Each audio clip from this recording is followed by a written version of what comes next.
House of Death. This beautiful townhouse on quiet West 10th has been called the most haunted building in New York, with as many as 22 ghosts calling it home, earning 14 West 10th Street the sobriquet the House of Death.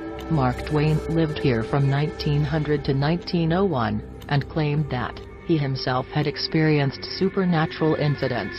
Throughout the 20th century, 14 West 10th was the site of several gruesome incidents, including a murder-suicide, and the beating death of 6-year-old Lisa Steinberg, at the hands of her adopted father, prominent attorney Joel Steinberg, in 1987. The specter of Twain himself, white suit and all, has been seen ascending the staircase.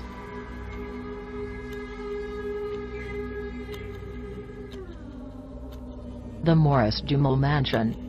One of the oldest houses in Manhattan, this stately Georgian mansion in Washington Heights was built by Roger Morris, a colonel in the British Army, in 1765. It served as military headquarters for both sides of the Revolution, with George Washington retreating here after the disastrous loss of the Battle of Brooklyn, in 1776. In 1810, the house was bought by Stephen Dumel and his wife Eliza, and after his suspicious death, she remarried in 1832, to a haunted figure in his own right, Aaron Burr, the former vice president and killer of Alexander Hamilton. Since at least the 1960s, rumors of the supernatural have persisted, when a group of rowdy schoolchildren allegedly saw the ghostly visage of Eliza Dumel, who told them to quiet down before gliding away. Other sightings include a talking grandfather clock, and a Hessian soldier who's been known to emerge from paintings on the wall, Hogwarts style.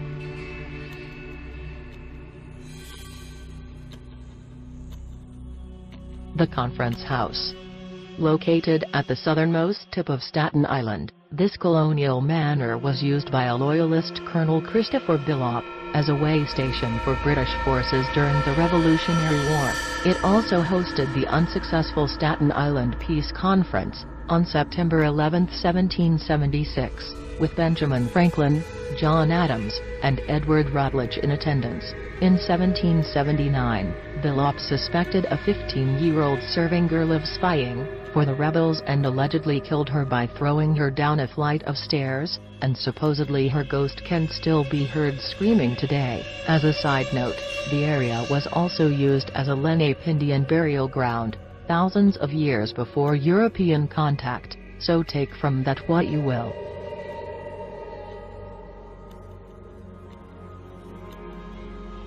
The Lefferts Laidlaw House. In Wallabout, an 1840 Greek Revival home, a stone's throw away from the Brookline Navy Yard may hold a sinister secret. One December evening in 1878, resident Edward F.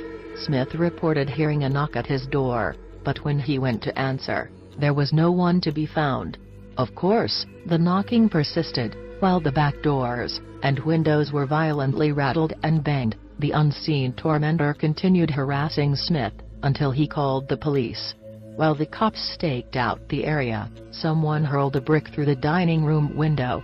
Despite the fact that multiple officers were standing right outside, the New York Times later reported on the incidents, and 136 Clinton Avenue became something of a hotspot for curious ghost hunters and spiritualists who held seances on the sidewalk.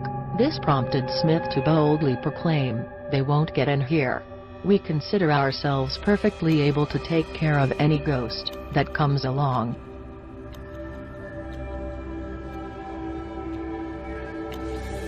"12 Gay Street." Located right around the corner from bustling 6th Avenue, Gay Street is arguably one of the most picturesque blocks in New York, and the quaint brick townhouse at number 12 is no exception.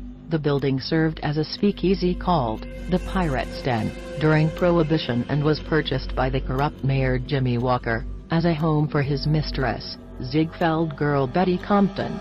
Neighbors insist that ghostly flappers and the Gay Street Phantom, a dapper gent in a cloak and top hat, still lurk around late at night, and if that's not creepy enough, the property was later bought by Frank Paris, the creator of notorious Hal puppet Howdy Doody.